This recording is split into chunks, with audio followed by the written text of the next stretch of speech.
Olá, queridos irmãos, graça e paz do Senhor Jesus. Estamos chegando para mais uma semana no mês de maio. Nós somos Café e Paz, Igreja Batista da Paz. Eu sou o pastor Haroldo Félix e estamos nesse mês de maio compartilhando uma palavra de Deus sobre sua família, né? O mês que nós celebramos, o mês da família. Importante tratarmos desse assunto. Vamos orar? Louvado seja o teu nome, Senhor. Invocamos a tua presença sobre nós, sobre a nossa casa, nesta semana que se inicia hoje. Em nome de Jesus, amém. Quero tomar um cafezinho aqui junto com você, pensarmos um pouquinho do que é o projeto de Deus sobre a nossa casa, não é verdade? Eu já tenho contado aqui a história de Ezequias, né? Que era um rei que estava com a sua casa em desordem. Deus manda avisar ele: Ezequias, põe ordem em sua casa porque você vai morrer. A história está no livro de Reis, 2 Reis, capítulo 20, do verso 1 ao verso 11. Depois você dá uma olhada nesse texto, muito interessante. E Paulo vai dizer para nós que aqueles que não cuidam da sua casa e não cuidam dos seus parentes, negou a fé, e é pior do que o incrédulo, né? E aí eu tenho dito que quando nós negamos um projeto de Deus maior sobre nossa vida e nossa casa, que nós negamos isso, nós pecamos, né? E quais são os problemas do pecado, né? O problema do pecado é exatamente a gente trilhar caminhos que são caminhos longe do projeto de Deus, né? E aí o Senhor Jesus diz assim: aquele que ouve a minha palavra e a coloca em prática, comparado a um homem prudente que constrói a sua casa sobre a rocha, né? Construir uma casa sobre a rocha é uma casa segura, e o texto vai dizer que mesmo com as dificuldades da vida, virão contra aquela casa, ela balança, mas não cai não. Então, qual é o problema hoje que tem destruído as famílias? É o pecado. O que significa o pecado, pastor? O pecado é a desobediência do projeto de Deus, ao projeto de Deus, né? Então, a desobediência, eu disse no primeiro momento que nós podemos aprender algumas coisas sobre o pecado. A primeira coisa que nós aprendemos é que quando nossa casa não serve ao Senhor, ela é uma casa rebelde. Gente, não tem como prosperar numa casa rebelde, uma família rebelde.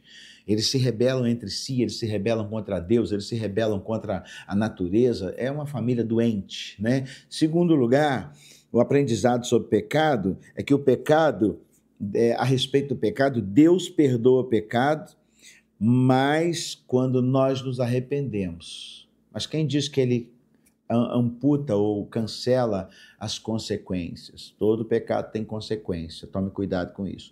E hoje eu quero tratar com você que quando Deus perdoa, ele perdoa apenas aquela pessoa que é contrito de coração, arrependido, e acrescenta muitos anos à sua vida. Porque no momento que Deus falou com Ezequias, a Bíblia diz que ele se arrependeu, e ele chorou, e ele pediu perdão a Deus e tal, e prometeu algumas coisas para Deus, e Deus deu para ele mais 15 anos. Deus está te dando a oportunidade maravilhosa, se você se arrepender, se você for contrito de coração, para que você possa reconstruir sua casa, sua família, seu casamento, sua vida profissional, desde que você tome rumos diferentes daqueles que você já tomou até aqui, né? Porque há um princípio poderoso em relação a isso. Quando eu quero chegar em determinado lugar de uma maneira diferente, eu preciso tomar atitudes diferentes. Ou se eu quero chegar num outro lugar e não mais onde eu sempre cheguei, eu preciso sair de onde eu estou, ou seja, mudar a rota, né? E mudar a rota, muitas vezes, é ser um bom perdoador, é ser uma mulher que honra marido, é ser filhos que obedecem aos pais. Esse é o projeto da família, né? E esse projeto, ele sempre dá certo. Por fim, então, Deus perdoa o contrito de coração, arrependido, e acrescenta muitos anos de vida a ele. No Salmo 51:17, diz assim a palavra: sacrifício aceitável para Deus é o espírito quebrantado. Ó Deus, tu não desprezarás o coração quebrantado e arrependido. Então, veja bem, se eu destruir minha vida conjugal até agora, eu preciso pedir perdão a Deus. Eu preciso me voltar com o coração contrito ao Senhor e pedir: Senhor, muda a minha família, muda a minha casa, mas começa comigo, porque eu sei dos meus erros, eu sei onde eu errei, né? Não necessariamente apontando os erros dos outros. A coisa mais feia do mundo é quando a gente vê um casal brigando, em que um fica apontando o erro do outro. Sabe? Para de fazer isso, começa a falar com Deus para mudar seu marido, sua esposa, né? Porque esse é o melhor projeto. Joel capítulo 2, verso 13 ao verso 18 diz assim: rasgai o coração e não as vestes, convertei-vos ao Senhor, vosso Deus, pois ele é misericordioso e compassivo, tardio em irar-se e grande em amor. Arrepende-se da desgraça que enviaria.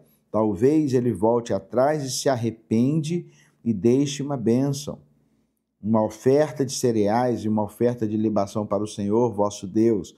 Tocai a trombeta em Sião, decretai um jejum, convocai com uma assembléia solene, reuni o povo, santificai a comunidade, ajuntai os anciãos, reuni os meninos e as crianças de peito, saia o noivo do seu quarto e a noiva do seu aposento, chorem os sacerdotes ministros do Senhor, entrem no pórtico do altar e digam: ó Senhor, poupa teu povo, e não entregues a tua herança ao vexame. Isso é uma intimidade com Deus a respeito da sua casa, irmão.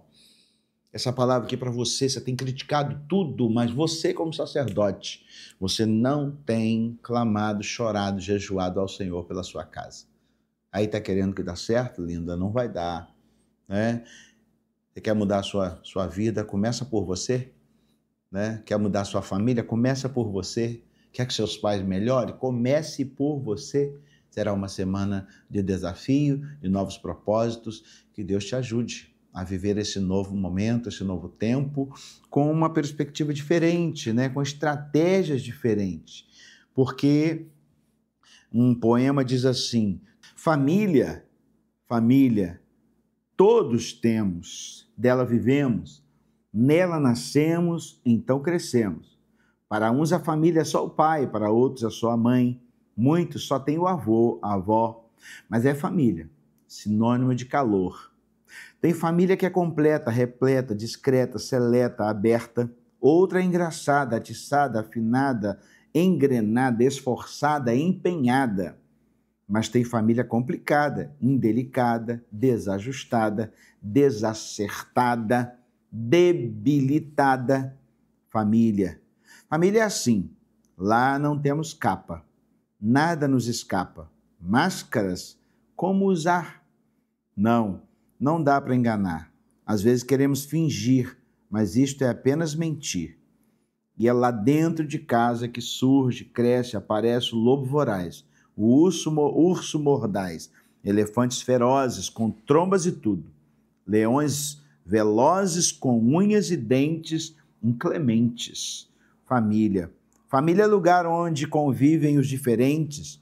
Um é risonho, o outro é tristonho. Um é exibido, o outro é inibido. Um é calado, o outro exagerado. Um é cabeludo, o outro testudo. Um é penteado, o outro é descabelado. Família é assim. Nunca é possível contemplar e contentar, pois onde há diferenças, haverá desavenças. Como a todos agradar, mas entre todos os valores cultivados entre nós, há algo como uma voz muito enfática a dizer: cultive a educação, faça lazer, haja afeição, dê carinho, tudo aos seus, mas o maior valor, maior até que o amor, é cultivar Deus. Esse poema é do Nélio Duarte. Eu achei muito interessante compartilhar com você. Cultive Deus, busque o Senhor, que a sua casa será engrandecida e abençoada em nome de Jesus. Boa semana, fiquem na paz do Senhor. Somos Igreja Batista da Paz. Cresça junto com o Senhor e venha estar conosco, em nome de Jesus. Vamos orar? Louvado seja o teu nome, Pai. Obrigado por esse novo tempo. Consagramos tudo ao Senhor e nos alegramos em Ti, em nome de Jesus. Amém.